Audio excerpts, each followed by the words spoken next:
everyone, and today I'm making a sugar rose that you can use to decorate cupcakes or biscuits or put on a birthday cake, whatever takes your fancy. It's a great and easy thing to do. You can actually make them from starbursts if your fingers are strong enough to pull a starburst apart, and that has the added bonus of actually you get a nice smell coming from the sugar flour, so it smells fruity. But today I'm just going to use Ready Roll icing, and I've coloured mine pink.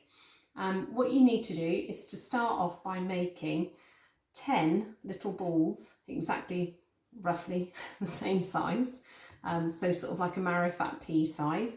And you then also need to make a little cone shape like this. Now, to make the petals, what you need to do is put your ball into a plastic bag or under a piece of cling film, and then just using your thumb you're going to push down to squash that ball flat.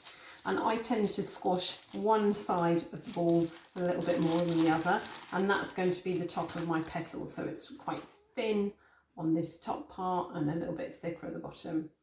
Now you want to do that to all 10 of your balls. So in true Blue Peter fashion, I've already done some of mine, so I'll just do these 3 though for you. So in the bag and push down.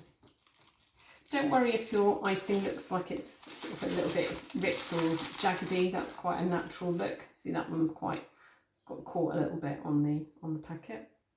So the first one that you need to do, you don't need any glue or anything like that. The Ready Roll should stick to itself. So I've got my cone and I'm going to wrap like a little coat, is what I sort of call it. Don't worry if it doesn't cover the whole bottom of your cone, but you just want it to cover, wrap it round to cover the back half of your cone, and so it covers the point as well.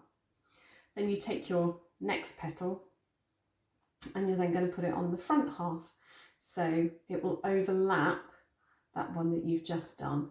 And again, make sure that it comes right up to the tip of that cone, like that. Then your next layer is going to be a layer of 3 petals, so you're going to need 3 of those flattened balls that you've used. The first petal that you go to stick on is going to be over, so it's covering that join. So you're going to put that, so that is halfway over, so like that there.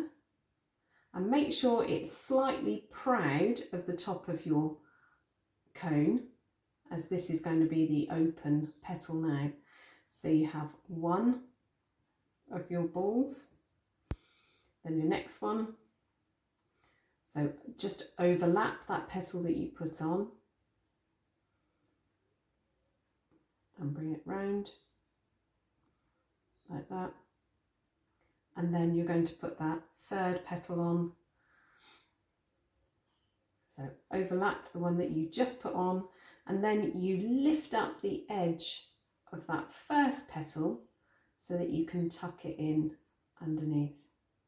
So you now have 3 petals going all the way around. Now you can leave it like that as a bud. You can knock that back a little bit.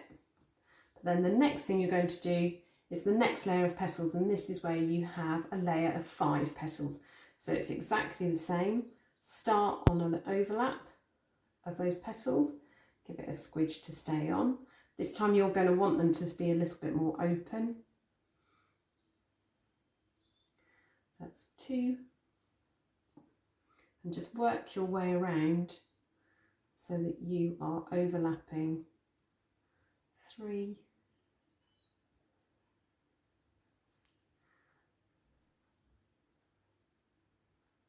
4,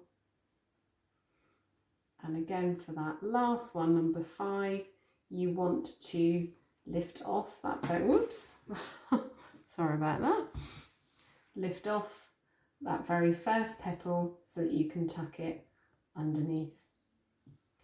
Give it a good squeeze, and then, as I said, knock those petals back a little bit so that they open out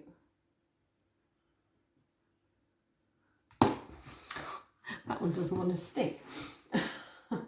It's because I think I've got really cold hands.